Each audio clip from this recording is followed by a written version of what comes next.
Assalamualaikum warahmatullahi wabarakatuh. Waalaikumsalam warahmatullahi wabarakatuh. Apa kabar anak-anak sekalian? Baik.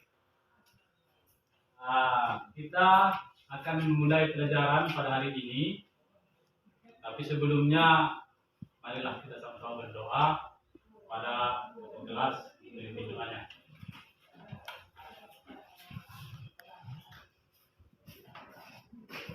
Untuk memulai pembelajaran kita pada hari ini, marilah kita berdoa bersama. Berdoa dimulai.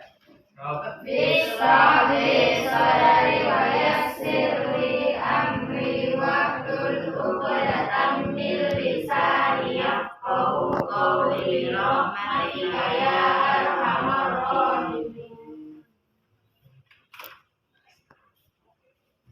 Baik anak-anak sekalian, pada pertemuan kemarin kita telah mempelajari kebijakan Rasulullah Shallallahu Alaihi Wasallam pada periode Madinah. Di sana ada kebijakan Rasulullah tentang yang pertama mempersaudarakan muhajirin Dan Ansor. ini yang paling utama. Rasulullah berhasil mempersaudarakan antara muhajirin dan ansor yang sebelumnya tidak saling mengenal. Tapi Rasulullah dengan keteladanan akhlaknya bisa mempersaudarakan orang yang tidak dikenal antara muhajirin dengan ansor. Hanya karena satu akidah. Kemudian banyak lagi. Apa contohnya? Mendirikan masjid. Banyak lagi. Menampung kaum minoritas, tidak membedakan kaum minoritas, melindunginya. Yaitu ada di situ orang-orang yang non Muslim, yang kafir, yang Yahudi, tetap dilindungi. Baik, untuk pelajaran kali ini kita akan membahas tentang Fathul Mekkah.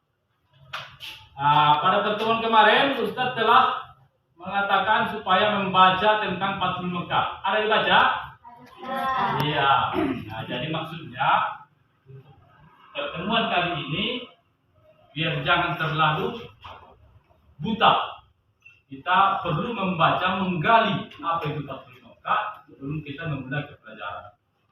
Baik, kita akan menyaksikan video untuk menambah wawasan kita. Ustaz telah menyiapkan materi ajar berupa video, yang mana nanti dalam video ini dijabarkan bagaimana sejarah terjadinya Fathul Mekkah. Apa itu Fathul Mekkah? Pembebasan kota Mekkah. Baik, mari sama-sama kita saksikan.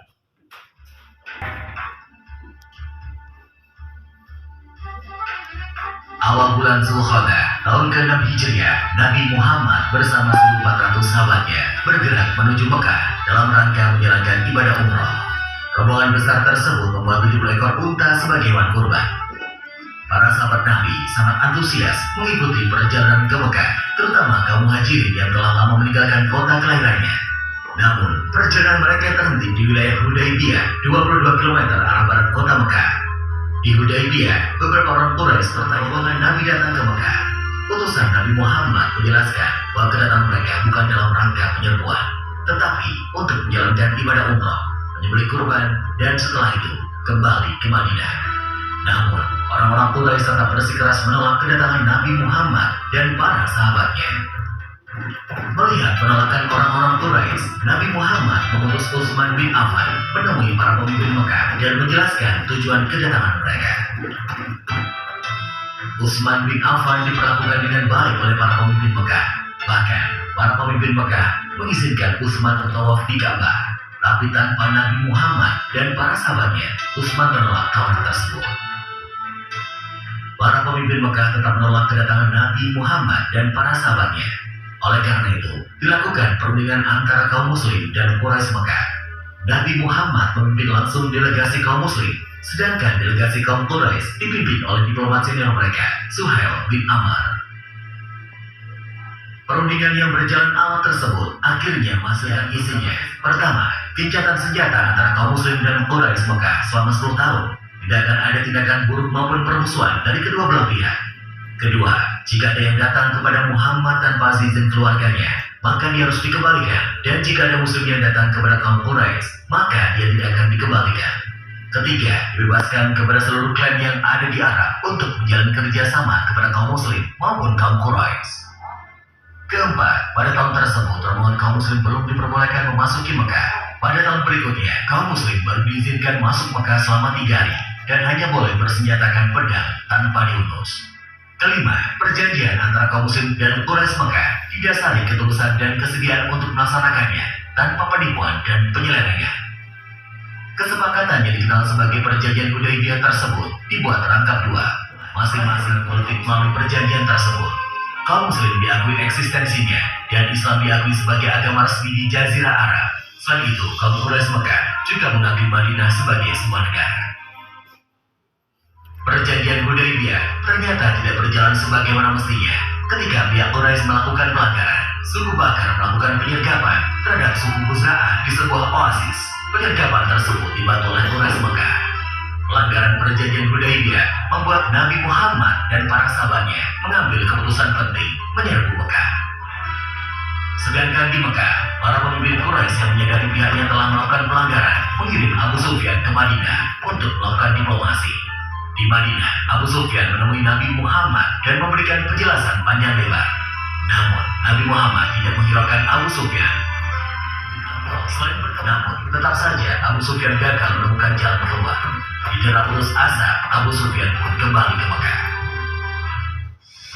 Setelah bertahun-tahun, jumlah pengikut Nabi Muhammad semakin besar. Kali ini, 10.000 pasukan muslim dengan persenjataan lengkap telah bersiap menuju Mekah. Parade panjang 10.000 pasukan muslim memulai perjalanannya ke Mekah. Kali ini, pasukan muslim akan melaksanakan misi yang sangat menentukan, yaitu Fathu Mekah atau pembebasan kota Mekah dari tangan kaum Quraisy. Para pemimpin Mekah sama sekali tidak menduga kekuatan pasukan Nabi Muhammad. Nabi Muhammad membagi 3 pasukan yang melewati jalan yang berbeda, sehingga musuh tidak bisa memperkirakan dengan tepat jumlah pasukan muslim. Ketika pasukan muslim memasuki Mekah, kaum Quraisy hanya bisa pasrah karena tidak mungkin melawan kekuatan sebesar itu. Abu Sufyan dan para pemimpin Mekah lainnya menyerah kepada Nabi Muhammad. Setelah menguasai Mekah tanpa pertumpahan darah, Nabi Muhammad mengambil keputusan yang tidak terduga dan tidak sesuai dengan tradisi bangsa Arab. Nabi Muhammad memerintahkan para pemimpin pasukannya mengucapkan Al-Yaum, Yaum Al-Marhamah, yang artinya adalah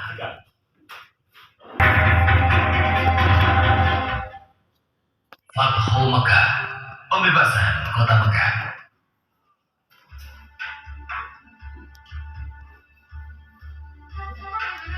Awal bulan Zulqa'dah tahun ke-6 Hijriah, Nabi Muhammad bersama 1.400 sahabatnya bergerak menuju Mekah dalam rangka menjalankan ibadah umroh. Rombongan besar tersebut membawa 70 ekor unta sebagai hewan kurban. Para sahabat Nabi sangat antusias mengikuti perjalanan ke Mekah, terutama kaum muhajirin yang telah lama meninggalkan kota kelahirannya. Namun, perjalanan mereka terhenti di wilayah Hudaybiyah, 22 km arah barat kota Mekah. Di Hudaybiyah, beberapa orang Quraisy bertanya tentang keperluan rombongan Nabi datang ke Mekah. Utusan Nabi Muhammad menjelaskan bahwa kedatangan mereka bukan dalam rangka penyerbuan, tetapi untuk menjalankan ibadah umroh, menyembelih kurban, dan setelah itu kembali ke Madinah. Namun, orang-orang Quraisy tetap bersikeras menolak kedatangan Nabi Muhammad dan para sahabatnya. Melihat penolakan orang-orang Quraisy, Nabi Muhammad mengutus Utsman bin Affan menemui para pemimpin Mekah dan menjelaskan tujuan kedatangan mereka. Utsman bin Affan diperlakukan dengan baik oleh para pemimpin Mekah. Bahkan, para pemimpin Mekah mengizinkan Utsman untuk melakukan tawaf di Ka'bah. Tapi tanpa Nabi Muhammad dan para sahabatnya, Utsman menolak tawaran tersebut. Para pemimpin Mekah tetap menolak kedatangan Nabi Muhammad dan para sahabatnya. Oleh karena itu, dilakukan perundingan antara kaum muslim dan Quraisy Mekah. Nabi Muhammad memimpin langsung delegasi kaum muslim, sedangkan delegasi kaum Quraisy dipimpin oleh diplomat senior mereka, Suhail bin Amr.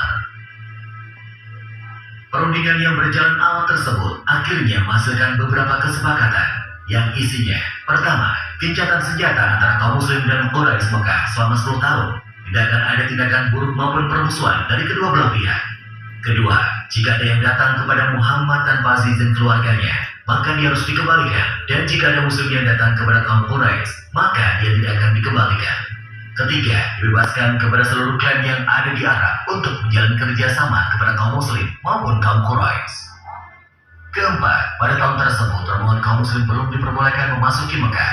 Pada tahun berikutnya, kaum muslim baru diizinkan masuk Mekah selama 3 hari dan hanya boleh bersenjatakan pedang tanpa diutus. Kelima, perjanjian antara kaum muslim dan Quraisy Mekah didasari ketulusan dan kesediaan untuk melaksanakannya tanpa penipuan dan penyelewengan. Kesepakatan yang dikenal sebagai perjanjian Hudaybiyah tersebut dibuat rangkap 2, masing-masing untuk kaum muslim dan kaum Quraisy Mekah. Isi perjanjian yang dianggap merugikan pihak muslim itu membuat para sahabat keberatan. Namun, Nabi Muhammad berhasil meyakinkan para sahabatnya bahwa perjanjian tersebut sebenarnya sangat menguntungkan kaum muslimin. Setelah sekitar 20 hari berada di Hudaybiyah, Nabi Muhammad dan para sahabatnya kembali ke Madinah. Dalam isi perjanjian, 2 suku yang saling berperang, yaitu suku Khuza'ah dan suku Bakar, menjatuhkan pilihan mereka. Suku Khuza'ah bergabung ke kaum muslim, sedangkan suku Bakar bergabung ke Quraisy. Mengikuti isi perjanjian Hudaybiyah, suku Khuza'ah dan suku Bakar juga melakukan gencatan senjata. Meskipun sepintas perjanjian Hudaybiyah merugikan kaum muslim, namun secara diplomasi, Nabi Muhammad meraih kemenangan politik melalui perjanjian tersebut. Kaum muslim diakui eksistensinya dan Islam diakui sebagai agama resmi di Jazirah Arab. Selain itu, kaum Quraisy Mekah juga mengakui Madinah sebagai sebuah negara. Perjanjian Hudaybiyah ternyata tidak berjalan sebagaimana mestinya. Ketika pihak Quraisy melakukan pelanggaran, suku Bakar melakukan penyergapan terhadap suku Khuza'ah di sebuah oasis. Penyergapan tersebut dibantu oleh Quraisy Mekah. Pelanggaran perjanjian Hudaybiyah membuat Nabi Muhammad dan para sahabatnya mengambil keputusan penting menyerbu Mekah. Sedangkan di Mekah, para pemimpin Quraisy yang menyadari pihaknya telah melakukan pelanggaran mengirim Abu Sufyan ke Madinah untuk melakukan diplomasi. Di Madinah, Abu Sufyan menemui Nabi Muhammad dan memberikan penjelasan panjang lebar. Namun, Nabi Muhammad tidak menghiraukan Abu Sufyan. Selain bertemu Nabi Muhammad, Abu Sufyan sempat menemui Abu Bakar, Umar bin Khattab, dan Ali bin Abi Thalib. Namun, tetap saja Abu Sufyan gagal menemukan jalan keluar. Didera putus asa, Abu Sufyan pun kembali ke Mekah. Setelah bertahun-tahun, jumlah pengikut Nabi Muhammad semakin besar. Kali ini, 10.000 pasukan muslim dengan persenjataan lengkap telah bersiap menuju Mekah. Parade panjang 10.000 pasukan muslim memulai perjalanannya ke Mekah. Kali ini, pasukan muslim akan melaksanakan misi yang sangat menentukan, yaitu Fathu Mekah atau pembebasan kota Mekah dari tangan kaum Quraisy. Para pemimpin Mekah sama sekali tidak menduga kekuatan pasukan Nabi Muhammad. Nabi Muhammad membagi 3 pasukan yang melewati jalan yang berbeda, sehingga musuh tidak bisa memperkirakan dengan tepat jumlah pasukan muslim. Ketika pasukan muslim memasuki Mekah, kaum Quraisy hanya bisa pasrah karena tidak mungkin melawan kekuatan sebesar itu. Abu Sufyan dan para pemimpin Mekah lainnya menyerah kepada Nabi Muhammad. Setelah menguasai Mekah tanpa pertumpahan darah, Nabi Muhammad mengambil keputusan yang tidak terduga dan tidak sesuai dengan tradisi bangsa Arab. Nabi Muhammad memerintahkan para pemimpin pasukannya mengucapkan Al-Yaum, Yaum Al-Marhamah, yang artinya adalah hari ini hari kasih sayang. Nabi Muhammad mengampuni semua penduduk Mekah dan melarang pasukannya melakukan pertumpahan darah. Hari itu, 17 Ramadan tahun ke-8 Hijriah, Mekah berhasil dibebaskan dari kekuasaan kaum Quraisy Mekah. Saat itu juga, berhala-berhala yang berada di sekitar Ka'bah dihancurkan. Pembebasan kota Mekah menjadi tonggak sejarah, tidak hanya di Jazirah Arab, tetapi juga di seluruh dunia. Nabi Muhammad tampil sebagai pemimpin yang memberikan contoh bagaimana sebuah menaklukkan pusat kekuasaan musuh tanpa pertumpahan darah, sekaligus tanpa pembalasan dendam. Dalam tradisi Arab, pihak yang kalah akan menunggu giliran untuk dieksekusi. Namun, Nabi Muhammad menghapus tradisi tersebut. Pihak yang kalah telah diampuni.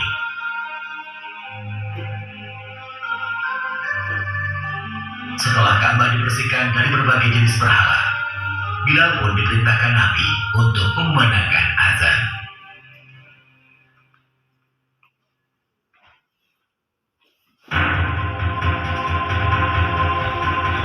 Setelah kita menyaksikan video pembelajaran dan menurut penjabaran tadi, kita akan membahas tentang diskusi pada materi ini. Kita nanti membagi 3 kelompok dan mendiskusikan apa-apa saja yang dimaksud dengan pengertian Fathul Mekkah. Baru mengidentifikasikan faktor-faktor keberhasilan Fathul Mekkah dan analisis sebab-sebab terjadinya Fathul Mekkah. Baik, kita bagi 3 kelompok dulu. Silakan.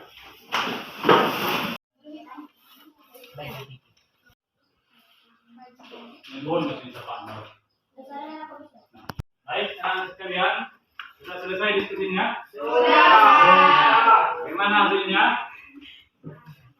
Oke, kita akan mintakan kelompok 1 mendeskripsikan apa yang menjadi hasil dari diskusinya. Silakan. Assalamualaikum warahmatullahi wabarakatuh. Waalaikumsalam warahmatullahi wabarakatuh. Perkenalkan, nama saya Eni Marlina Nasution. Saya dari perwakilan kelompok 1. Di sini saya menyampaikan hasil diskusi yang berjudul pengertian Fathul Mekkah, yang artinya penaklukan atau pembebasan kota Mekkah yang terjadi pada tahun 8 Hijriah. Rasulullah memutuskan untuk menaklukkan kota Mekkah. Demikian dari hasil diskusi kami, semoga dapat bermanfaat. Wal akhir, assalamualaikum warahmatullahi wabarakatuh. Waalaikumsalam. Oke, lanjut kelompok 2. Silakan melakukan hasil diskusinya. Oh tidak, baik. Saya perwakilan dari kelompok 2 ingin mempresentasikan hasil diskusi yang kami ringkas. Sebab-sebab terjadinya Fathul Mekkah. Kaum Quraisy melanggar isi perjanjian Hudaibah. 2. Kaum Quraisy menyerang pada saat akan beribadah haji dan umroh. 3. Kota Mekkah adalah kota suci umat Islam yang direbut oleh kaum Quraisy. Wal akhir, assalamualaikum warahmatullahi wabarakatuh.